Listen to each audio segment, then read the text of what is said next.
आज एक बहुत ही दिलचस्प और सच कहूँ तो सोच में डाल देने वाली कहानी पर बात करते हैं। गुरूर के भेड़िए। आफताब इकराम की ये तहरीर दरअसल एक तमसील है और आइए मिलकर देखते हैं कि इसके पर्दे के पीछे क्या गहरे मानी छुपे हैं। अच्छा, जरा एक लम्हे के लिए सोचें। आप एक जंगल में हैं और आपको एक भेड़िया नजर आता है जो आम भेड़ियों से कहीं ज्यादा लंबा है। तो पहला सवाल जहन में क्या आएगा? जाहिर है यही कि भाई ये कैसे हो सकता है। बस यही एक सवाल इस पूरी कहानी की बुनियाद है। तो कहानी शुरू होती है एक तहकीकी टीम से जो एक जंगल का मुतालिया करने जाती है।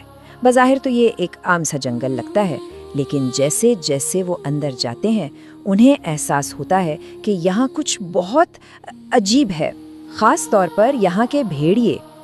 देखें, आम तौर पर एक भेड़िए का कद कंधे तक कोई 30 इंच के करीब होता है, लेकिन इस जंगल के भेड़िए ये तो बहुत ही लंबे थे। उनके सर हर वक्त अखड़े हुए ऊंचे रहते थे, जिससे उनका कद गैर फितरी तौर पर बुलंद लगता था। ये वो पहली चीज थी जिसने मुहक्किकीन को चौंका दिया। अब जाहिर है इस राज की तह तक तो पहुंचना था, तो इस टीम ने एक बड़ा, बल्कि यूं कहें कि एक खतरनाक फैसला किया। उन्होंने ठान ली कि वो इन भेड़ियों के करीब जाकर इस मुअम्मा को हल करेंगे, चाहे कुछ भी हो। तो आखिर इन भेड़ियों के इस अजीबोगरीब कद का राज था क्या? जो जवाब उन्हें मिला वो उनकी हर सोच और हर अंदाजे से कहीं ज्यादा खौफनाक था। तो जैसे जैसे ये टीम करीब होती गई, एक ऐसा मंजर सामने आया जिसने इनके रोंगटे खड़े कर दिए। ये कोई ऐसी वैसी बात नहीं थी। राज इन भेड़ियों के जिस्म में नहीं, बल्कि उनके कदमों के नीचे छुपा था। उन्होंने क्या देखा कि वो भेड़िए असल में जंगल के दूसरे जानवरों की लाशों के ढेर पर खड़े थे। जी हाँ, उनकी वो गैर मामूली बुलंदी, उनकी वो शान दूसरे मकीनों की लाशों की वजह से थी। मतलब साफ था, उन भेड़ियों का कद कुदरती था ही नहीं। उनकी ये ऊंचाई दूसरों की कुर्बानी, उनकी मौत पर तामीर की गई थी। और यहीं पर ये कहानी एक गहरा सवाल उठाती है। क्या ये सिर्फ एक जंगल की कहानी है या इसमें हमारी अपनी दुनिया का कोई अक्स नजर आता है? अब यहाँ से कहानी एक गहरा मोड़ लेती है।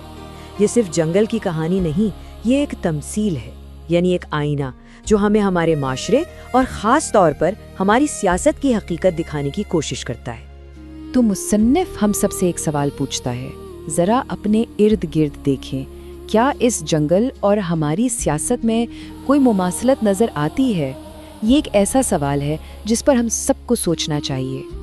इस तमसील के मुताबिक जिस तरह वो भेड़िए अपनी ऊंचाई का जश्न मना रहे थे, वैसे ही हुक्मरान अवाम के ख्वाबों और उम्मीदों को कुचलकर अपनी ताकत का मुजाहरा करते हैं।